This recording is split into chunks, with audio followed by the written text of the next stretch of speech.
Друзі, всім доброго дня. Сьогодні ми поспілкуємося з людиною, яку ви знаєте з перших днів війни, а деякі раніше трішки.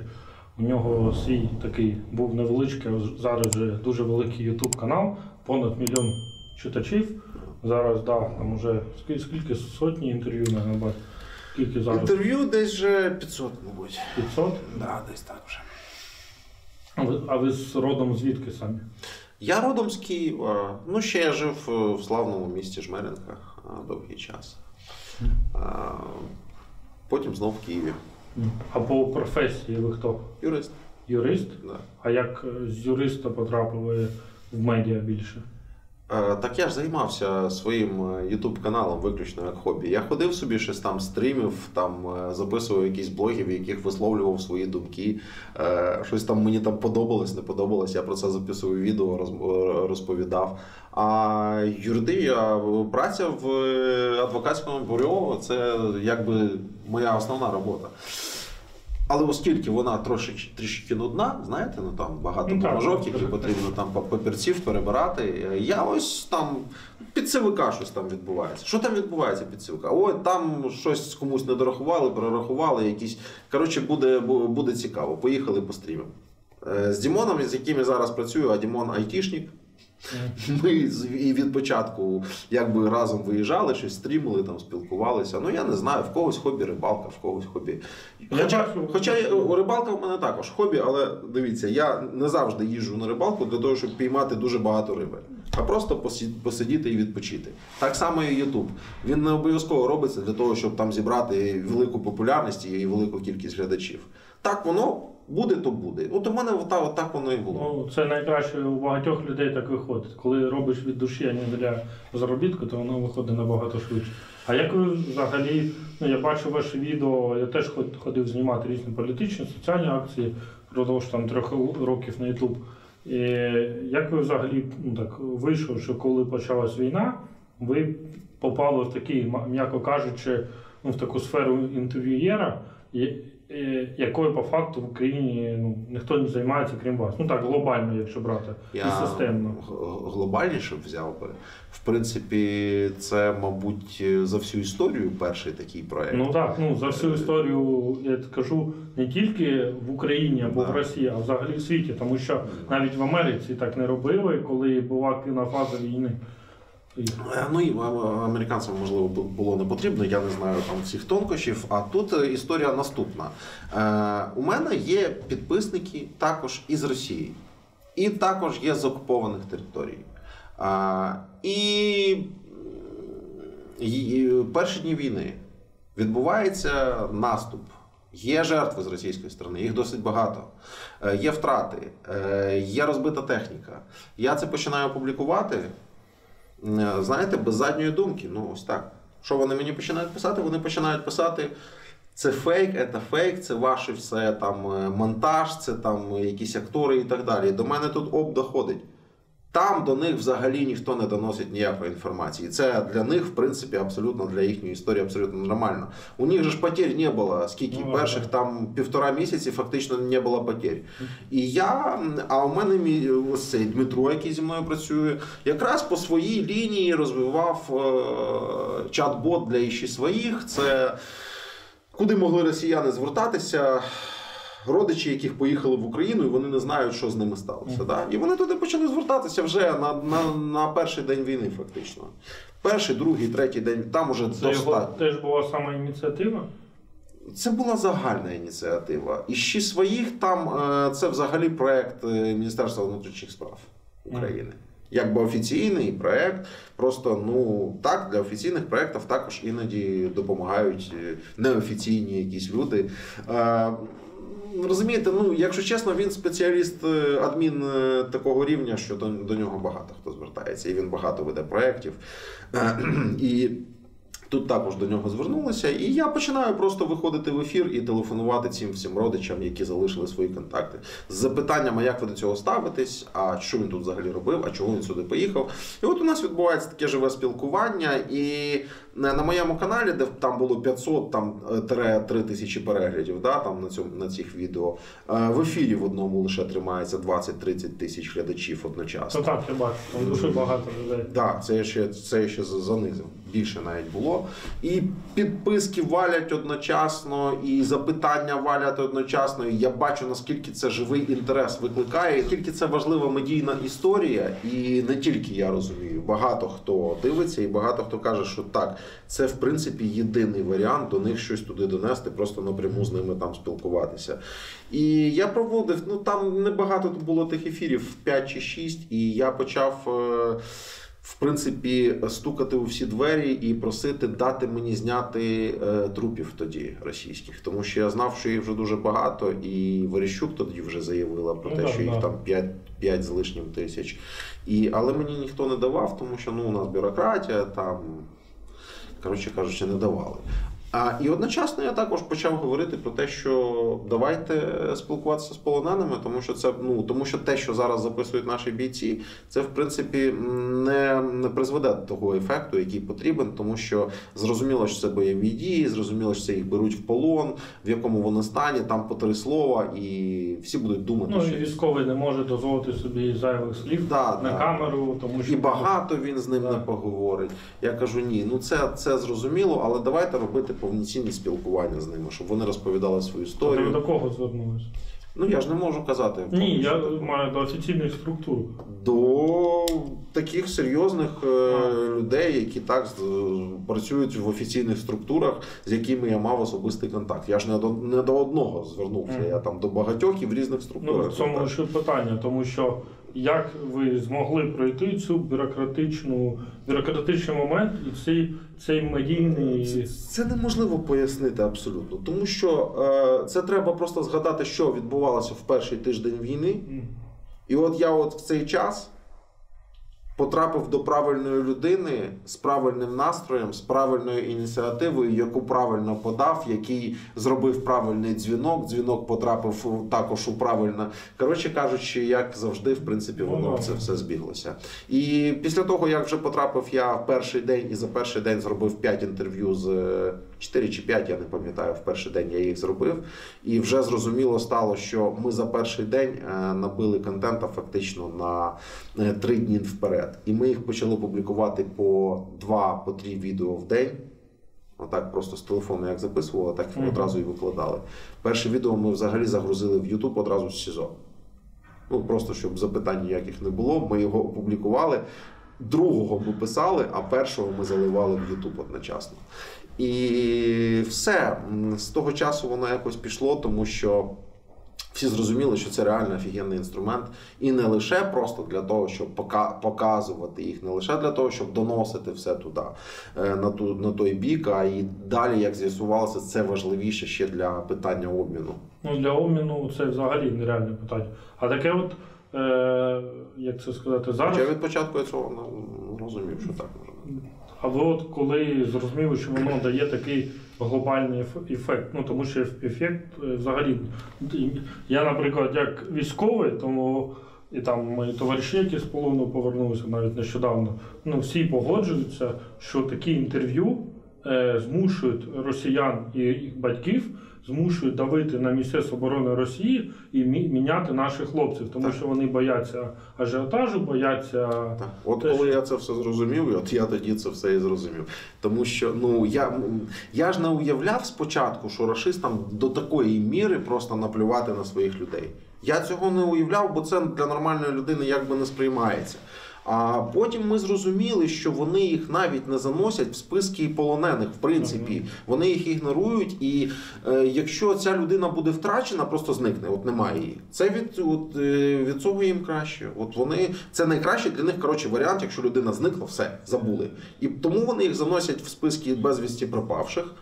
А ми, звісно, що тим, що ми їх показуємо і даємо дзвонити додому, змушуємо їх заносити їх в списки полонених. А ви не пропонували вийти на, як це сказати, next level чи можна от вивезти росіян в Європу і там на ООН, наприклад, ну, якусь таку структуру, і там провести якусь велику прес-конференцію з військовими російськими, саме в Європі. Це дуже тяжко. Я переконаний, що тут буде стільки бюрократичних процедур, що це буде неможливо. Але ідею вашої пропозиції я, в принципі, розумію. Просто у мене таке запитання.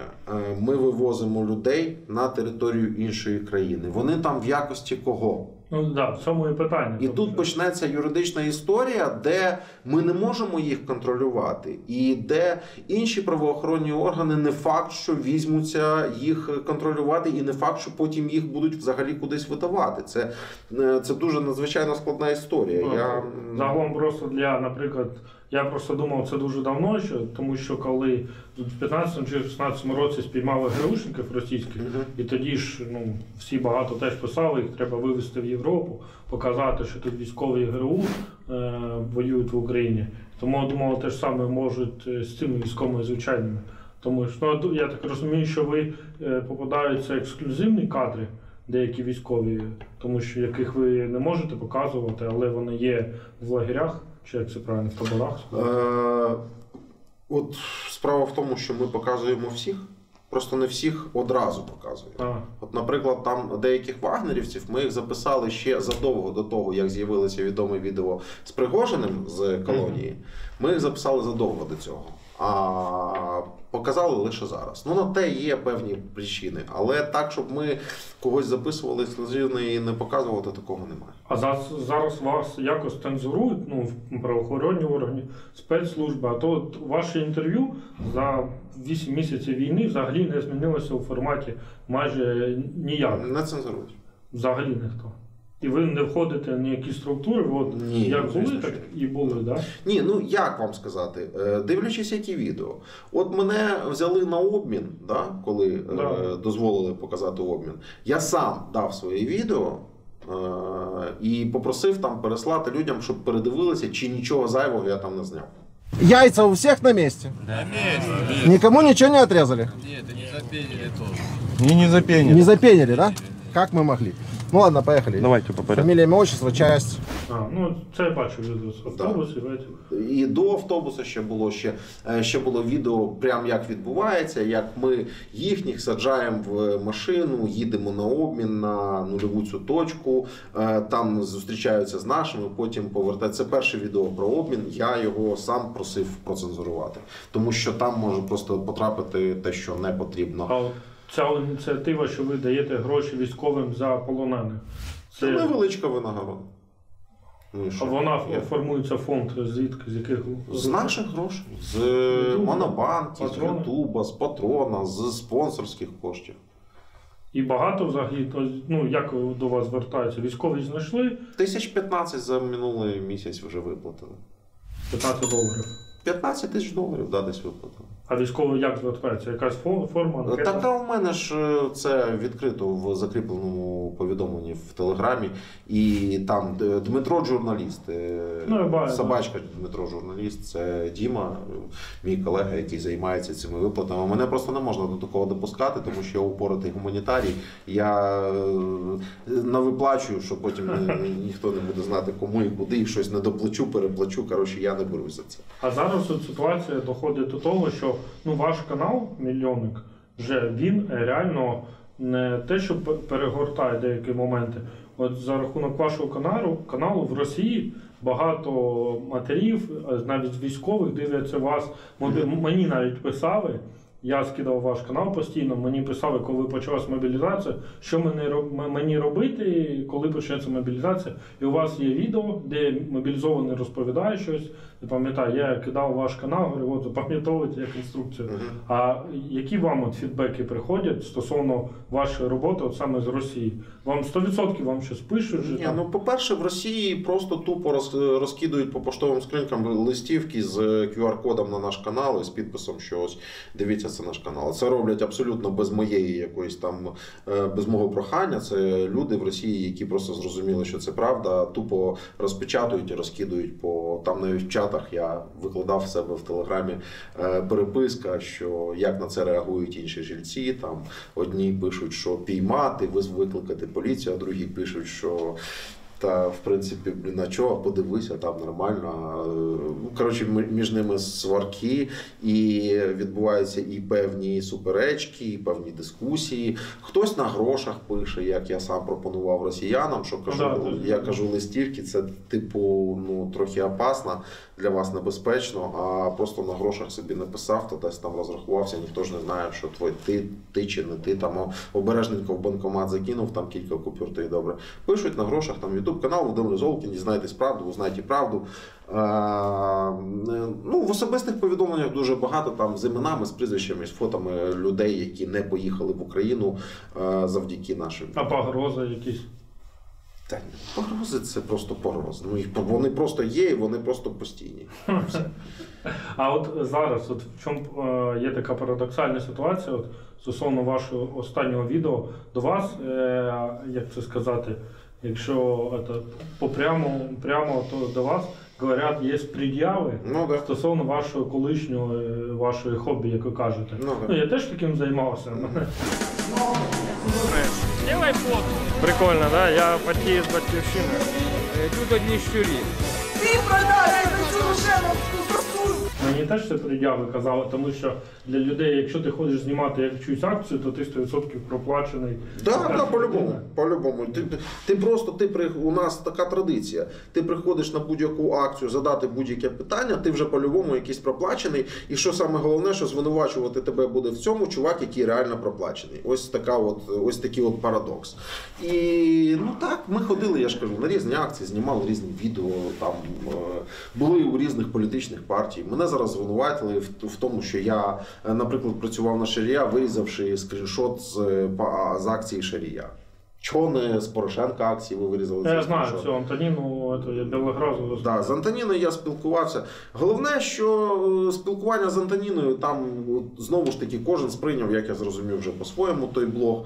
Він досить на тонкому був, я його досить на тонкому коментував. Тобто так, щоб нічого прямо не сказати, хто поганий, хто хороший, хто і так далі. А там більше Казака Гаврилюка там зачепив, не знаю навіщо я його взагалі там зачепив. Люди думають, що, як це сказати, якщо от я ходив, коли такі акції знімати, і 9 травня теж я ходив, то я не дивлячись на мої погляди, там більш націоналістичні, праводрекальні, то я ходив це знімати в форматі нейтралітету. Тому що якщо ти будеш заангажовано знімати, то буде нецікаво, люди одразу будуть йти в агресію, і буде одразу блокада, і тебе буде морозити. Тому люди це не розуміють. А от ваше відношення до, як це сказати, там, попередньої влади, там, або вам ще закидають, я читав стосовно, що ви топили за Радянщину, за такі там моменти. За Радянщину ні, от саме за Радянщину я ніколи не топив, у мене просто погляди трохи змінювалися, і може ще й зміняться певним чином. Воно ні на що не впливає, просто знаєте, якщо я там 9 травня 2019 року виходив і міг сперечатися з кимось стосовно того, що у нас 8 травня, ви знаєте, у нас День пам'яті, 9 травня у нас День перемоги над нацизмом у Другій світовій війні, офіційне свято і офіційно вихідний день досі, 9 травня. Да? Тобто про що мені сперечатися? Про офіційне свято? Ні. Але були люди, які там за 8 травня, да? Щоб 9-го не було взагалі. Якщо я тоді з ними сперечався про щось, да? Я так бачив справедливість, то зараз би я вже з ними не сперечався. Чому?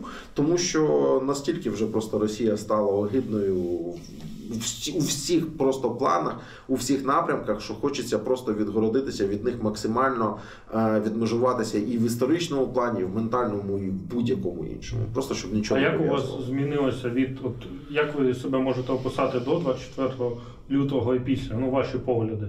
У мене вже стійкі досить були погляди і на 21 рік.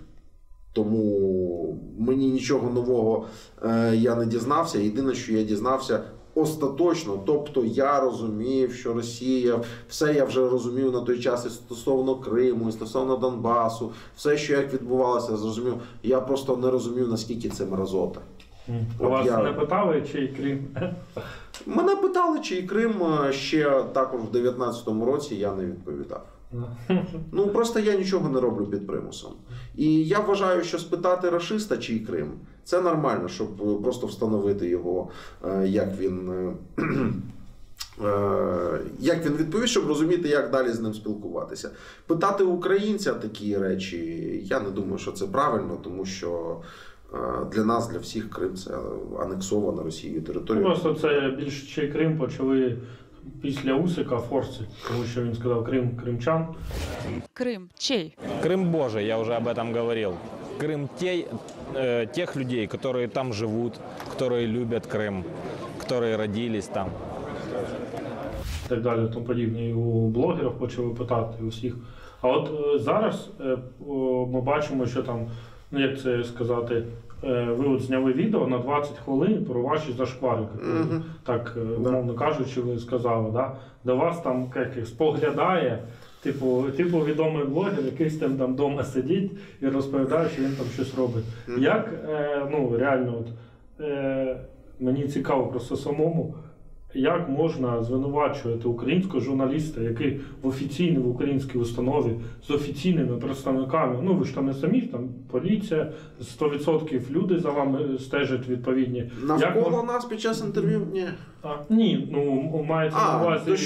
Те, що ми співпрацюємо, ну да, то дійсно, ну, як вони да. туди потрапили? Що Да, самі це я кажу, що як можна звинувачувати в тому, що ви порушуєте Женевську конвенцію, закони і так далі. Ні, якщо казати про цього чувака, я навіть називати його не хочу, це просто дурачок, який там просто чорт з табакерки виліз і вирішив поговорити про те, в чому він взагалі ніяк жодним чином не орієнтується. Він там сам і каже, я цих відео не дивився. Про що він говорить, тоді взагалі не зрозуміло. Але він розповідає, що і про Женевську конвенцію і так далі. Я з юристами-міжнародниками не сперечаюсь навіть, а дискутую стосовно цієї Женевської конвенції і доводжу їм, що я нічого не порушую. З виданнями відомими в світі, абсолютно там такі як Guardian, або New Yorker, або Репабліка італійська, японські видання, і з ким я вже тільки не спілкувався стосовно цієї теми. І я завжди показую, що тут є певні прогалини. Да. Десь можна казати, що трохи, що ми у бік порушення, там, да? Ну, от косвенно, да? Десь там, на тонкому. Але подивіться, є там 14 стаття, от ви всі посилаєтесь на 13 статтю, що не можна публіці показувати для знущань військовополоненого. А з чого ви взяли, що ми його показуємо для знущань? Це по-перше. А по-друге, є 14 стаття, яка вказує, що полонений зберігає свої громадянські права. А висловлюватися також його громадянське право. І далі я їм доводжу, що він це робить добровільно. Давайте переглянемо інтерв'ю, давайте дамо психологам, давайте дамо на вивчення. І всі підтверджують, що так, це вочевидь, це інтерв'ю добровільно. Є ж факт, основний факт в тому, що виходить, що ви, коли телефонуєте перший раз родичам, і вони не знають, де їх військовий, ви тим самим рятуєте життя цьому військовому. Так. Тому що шанси, що його поміняють, а батьки навіть ладу собі не куплять, великі. Це залежить від батьків. Деякі дуже і переймаються тим, що ми їм подзвонили. Вони ж знаєте як? Вони ж знаєте, яка історія? Вони вже думали, от зараз мені прийде похороночка, може якась компенсація прийде, будуть похорон, я візьму красиво там його фоточку, всі мене будуть жаліти, набухаємося, коротше, грошей дадуть, і все. І вона все життя буде жити, і все життя вона буде поважна, тому що в неї там син-герой загинув. А тут бац, і їй телефонує її син, ніфіга не герой, який в полоні, ще й починає розповідати їй про те, що вам по телевізору брешуть. Ви уявляєте, який це для російської матері просто удар ножом по серцю просто. І при цьому, що вона знає від початку, що ніякий він не герой, а просто алкоголік, який повернеться і буде заважати їй жити. Ну, є такі випадки. А є випадки, коли мамі вже прийшло по 2 похоронки, а вона продовжувала вірити, що він живий, і от я телефоную телефоную, і вона не вірить, що він живий, а я показую, що ось він лежить, а він весь на апараті Єлізарова, його ледь склали, коротше, там дуже важко йому було. І вона розуміє, що він живий, і там ці всі емоції, і так далі, і так далі. Тобто, таке також є. За вами дуже сильно слідкують комітет матерів Росії військових. Є така структура в Росії, і вони, є навіть інтерв'ю у Дудя, і хто-то, вони там десь щось кажуть, що вони ваші відео переглядають і за допомогою ваших відео визначають, хто живий, встановлюють, звертаються до батьків, і батьки йдуть у військову частину, і там по вашим відео доводять, що їх син або там хтось жив, і щоб він на обмін потрапив. І це спонукає їх міняти і наших. Тому що... Так, то це зараз головне. Це основне. Як тільки ми зрозуміли, що це основне, я отримав мотивацію 100% цим займатися. Тому що поки це був перший місяць або півтора, поки ми ще цього не зрозуміли, у мене була ще історія така, що я думав, що це інформаційна історія, щоб щось туди донести. Це не так добре працює, і не факт, що я цим займався, не факт, що це мене мотивувало би. То, розуміючи, наскільки вони там тупі і відбиті, що я далі цим би займався би. Просто я міг би в один момент сказати, все одно у нас нічого не вийде. А вас звинувачували реально іноземні? Зараз за Україну слідкують всі. Спецслужби, всі журналісти до вас, якщо б ви там продовж 6 місяців реально там, як це сказати, чуділі щось без полоненими, або то полюбе було б розслідування. Росіян не беремо, які приходять, там розповідають, що їх там били, катували, але у них... Ні, про росіян, що били, катували, ми з росіянами спілкуємося стосовно цього, і вони кажуть, вони мене запитують, а звідки нам знати, що вони там кажуть правду, а там брешуть. І там на них можуть тиснути, і там на них можуть тиснути. Я кажу, подивись на його обличчя. Він каже, що він сидів на одній воді. Ось тобі відео його до полону, ось тобі його в полоні, і ось тобі його після полону. Скажи, будь ласка, в який тут момент його не годували? Якщо до полону він був наполовину від того, який він був вже в полоні і після полону. Брехня. Далі вони кажуть, що їм дали один раз зателефонувати для картинки. Просто. Ми не ви, ребята. Ми давали і аудіми, у нього є окремий девайс, з якого він дає їм переписуватися, голосові відправляти. Це не тому, що він такий добрий, а тому, що ми маємо бути в курсі того, що у них там відбувається, як рухається у них процес занесення в обміни і в полонених, і наскільки там мама, папа напряг кого десь в військкоматі. Ми таким чином контролюємо, наскільки швидко можна буде провести обмін. І ми також публікуємо це все. Що ж ви брешете? Кажете, що вам по одному разу для картинки дали. А іноземні журналісти вам не казали, що ви порушуєте? Ні, з іноземними я вже розповів щойно. Це реально, це постійно питання по Женевській конвенції. Вони завжди кажуть 13-й пункт, я завжди кажу 14-й пункт. Все впирається в те, що в добровільність цих інтерв'ю. Я їм також окремо демонструю відео, там більше години, де вони просто відмовляються. У нас же запис постійно йде. І вони кажуть, ні, я спілкуватися не хочу. Все, ось цей фрагмент, де вони спілкуватися не хочуть. І таких фрагментів багато-багато, аж на цілу годину. Я їм показую, що дивіться, це в різних локаціях, різні люди. І відмовляються, не хочуть спілкуватися. І не спілкуються. А що саме цікаве, я навіть радію, коли вони відмовляються. Тому що їх так багато, що мені хочеться вицепити якогось цікавого співрозмовника, який реально може там більш 3 слов вкупу зв'язати і розповісти. Да? А іноді він просто хоче відмовитися і хоче одночасно потрапити в об'єктив камери і зателефонувати додому. І просто сидить, морозиться все інтерв'ю. Так ось той, який відмовляється, він чесніший. Тому що він відмовився і все, і з ним не буде нормальної розмови, і розмови не буде взагалі. А є такі, що починають морозитися, і з ними і розмови не відбуваються, і часто на них витрачають. А вам якісь були такі пропозиції більш фінансового характеру? Або зараз вже починається такі політика, якихось такі моменти вам пропонували? Політику? Не політику, там, умовно кажучи, там, співпрацюю з нами, там є міста, всім не... Ні. Я одразу про ці всі зашквари про які вже я третій день розповідаю. Скажу, що я взагалі з жодною політичною силою ніколи не співпрацював, жодної копійки ні від нікого не отримував. І дайте хоча б один факт, там, схожий на це. Я з вами не було жодного разу, що Офіс президента просив, там казав, зніміть там до мене відео? Ні, на жаль, не було. Я чого це питаю, тому що зараз багато там політиків, багато різних людей купують у військових за гроші відео, щоб собі розкручувати канали. Ви це маєте на увазі? Да. Так ми і так їх даємо. У нас наші відео крутять і Україна-24, і ACTV, і той же Геращенко. У нього також канал в Ютубі. Це я вам назвав 3 канали, які крутять наші відео, їх значно більше. Багато ресурсів крутять моє відео. Я вже не кажу, що половина українців думає, що я TikTok веду, хоча я там не зареєстрований. Ні. Наші відео розлітаються. Якби всі дивилися відео наші з першого джерела, тобто з мого каналу, там було б по 5 мільйонів переглядів на кожному відео.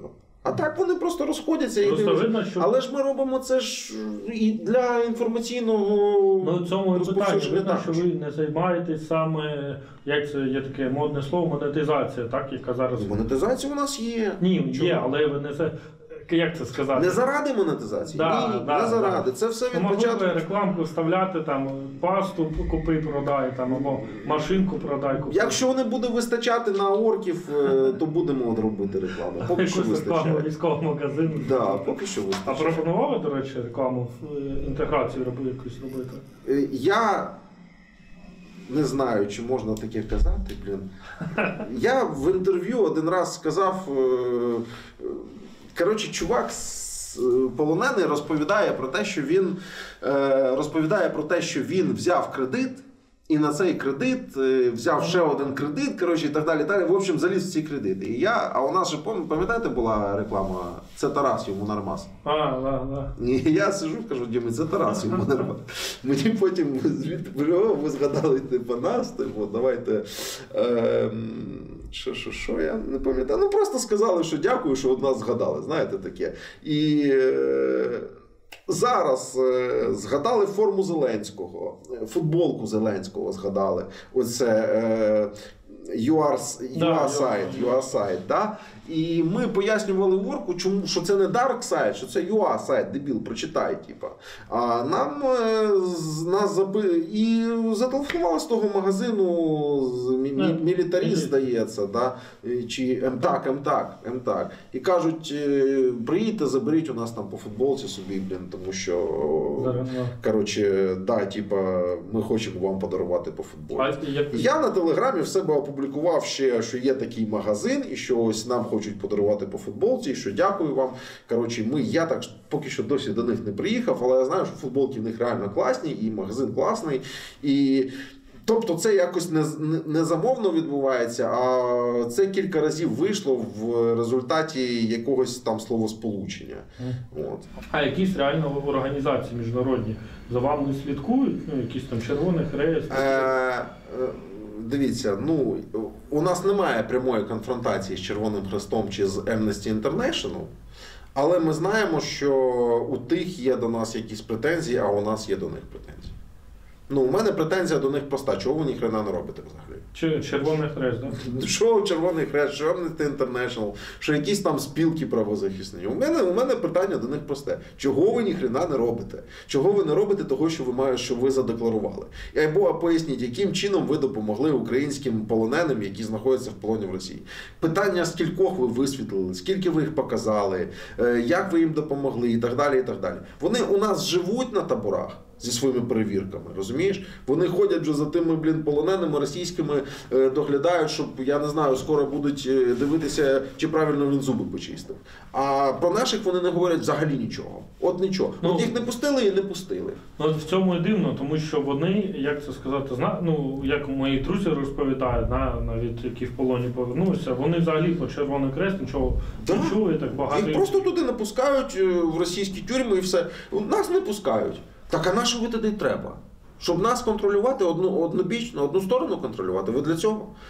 Я вибачаюсь, я щось не бачу сенсу. Я взагалі не розумію, чому реально до ваш проєкт, який набув такий масштабності, який такий дав добрі результати в плані повернення наших полонених і порятунку життя росіян. Тому що Ну це ж неможливо виміряти. А? Це ж неможливо виміряти. Ні, ну Це так можливо. всі, хто дивляться, розуміють. 1138 меняем на 1183.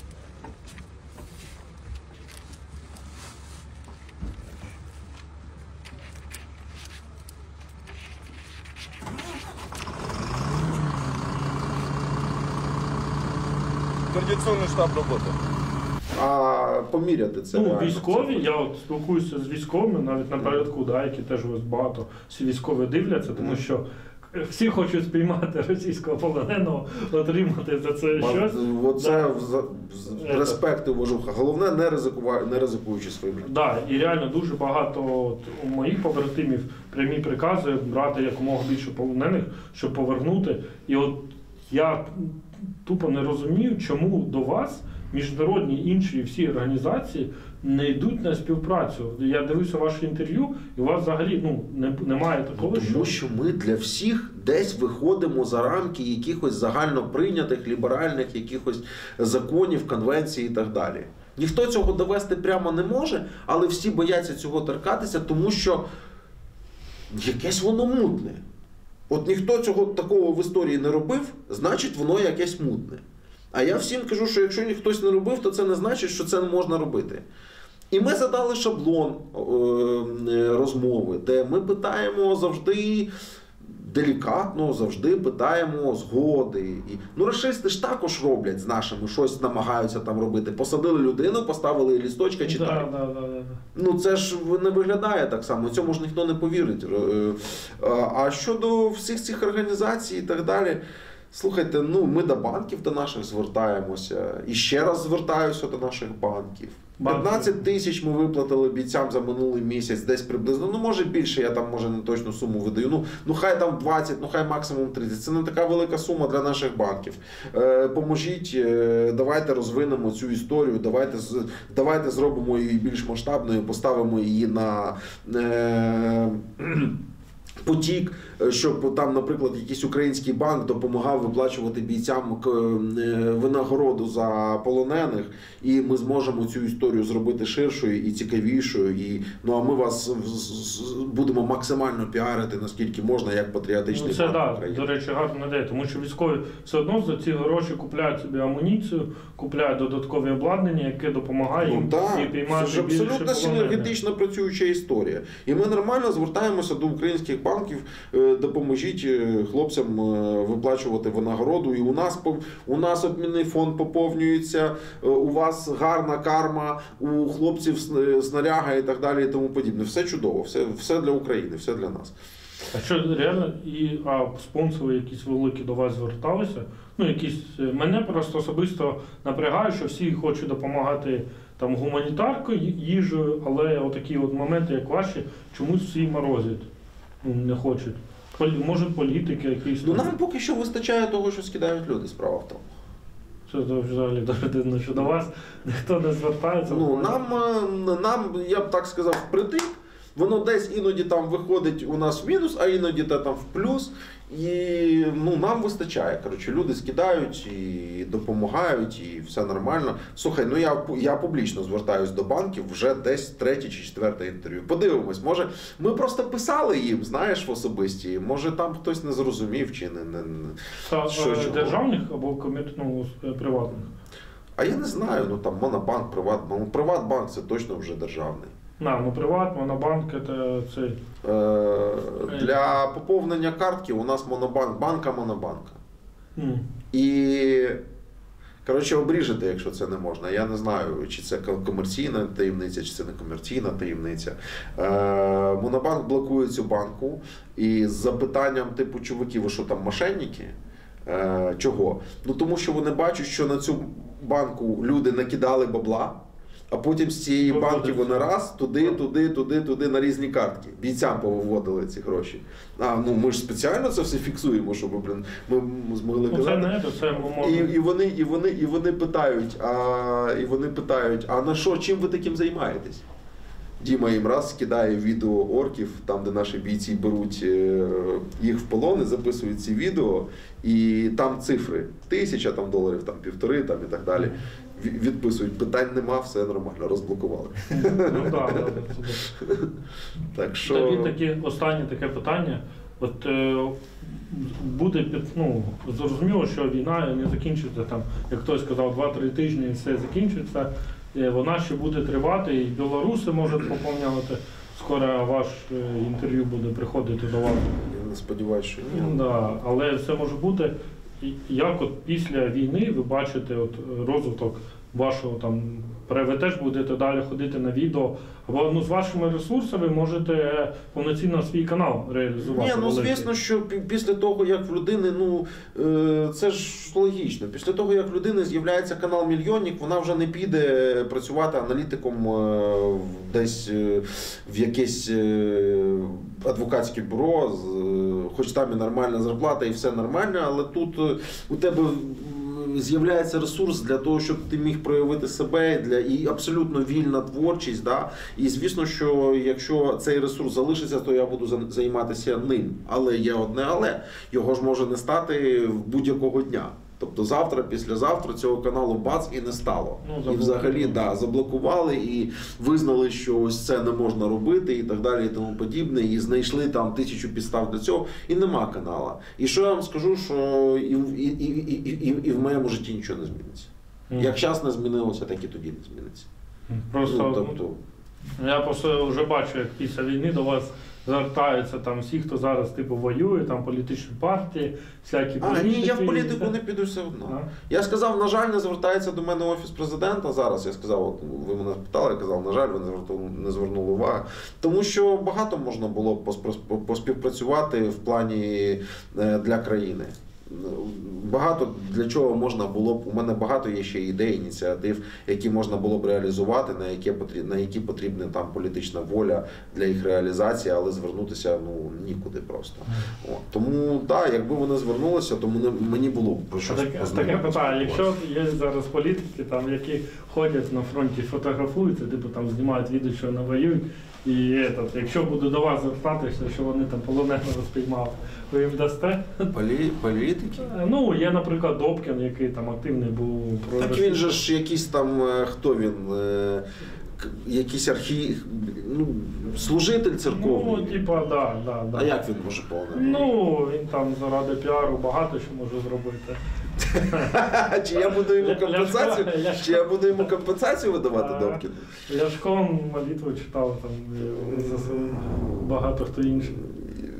Ну, я скажу, що це буде тупо смішно, коротше, я буду дуже довго орати з цього, але я не знаю, чим це все скінчиться, я просто не вірю, що таке може бути. Добре. Да. Дякую вам велике за інтерв'ю, просто дуже було цікаво. Друзі, дякую всім великим, хто додивився до кінця, пишіть свої питання в коментарі, будемо якось іншого разу теж задавати.